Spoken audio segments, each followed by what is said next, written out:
Баршаңызға сәлем, сіздермен Қадырбек Сағыныш. Бүгін өзімнің каналымда ерекше дәмді самсаның жасалу жолымен бөліскім келеді. Бұл самсаның ерекшелігі оңай дайындалады, әрі өте сәтті шығады. Ендеше бірге дайындайық. Ең алдымен бөлме температурасындағы айранға, яғни кефирге ас содасын қосып, жақсылап араластырып, шетке алып қоя тұрамыз.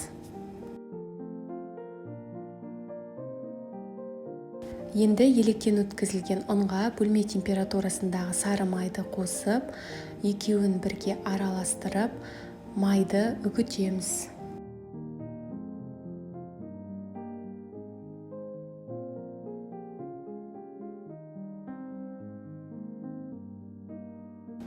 Ұн мен майды жақсылап араластырып болғаннан кейін, біздің айранымызды құйып, жақсылап араластырып, жұмсақ қамыр илейміз. Біздің қамырымыз өте жұмсақ болып шығады.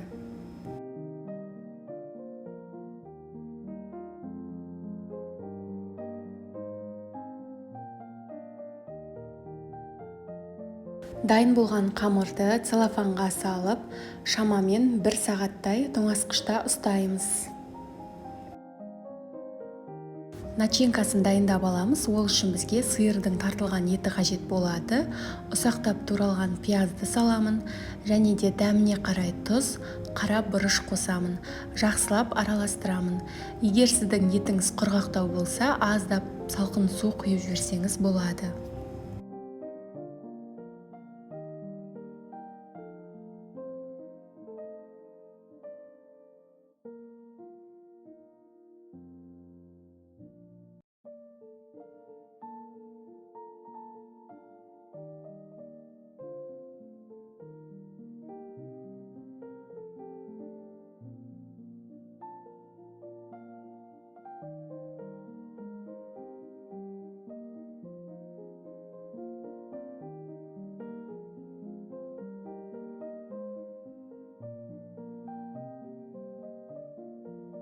Арада 1 сағат өтті, қамырымызды тоңазытқыштан алып, теңдей бөліктерге бөлеміз. Мен весыйдың көмегімен өлшеп аламын, яғни әр қамырды шамамен 50 граммнан өлшедім.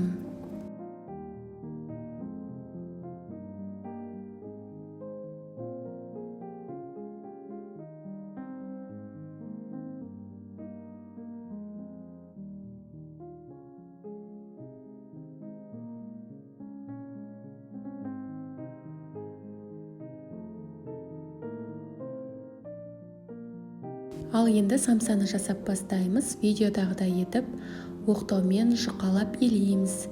Кейін ортасына начинкасын салып, самсамызды түйіп бастаймыз.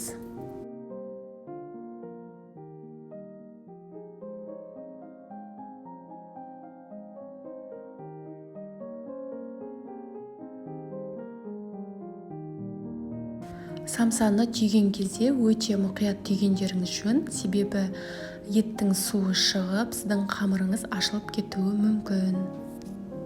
Қалған самсаларды дәл осы видеодағыдай етіп түйіп дайындап шығамын.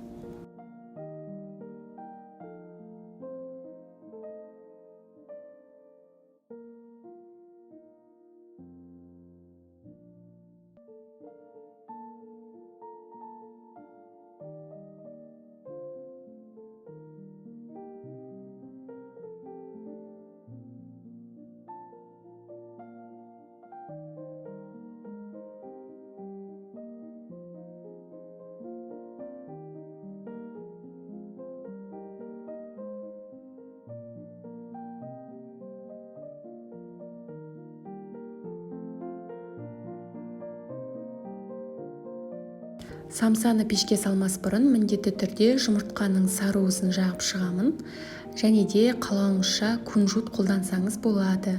Мен қара кунжутты себемін, өте әдемі болып шығады.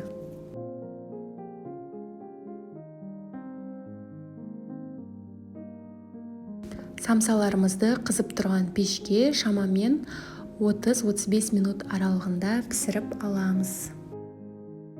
Осымен біздің самсаларымыз дайын болды. Өте дәмді, ерекше болып шығады. Міндетті түрде дәл менің рецептіммен жасап көріңіздер. Достар, егер сіздерге менің рецепттарым ұнаса, каналыма тіркеліп алуды ұмытпаңыздар. Жұмасына 2-3 рет дәмді рецепттармен бөлісемін.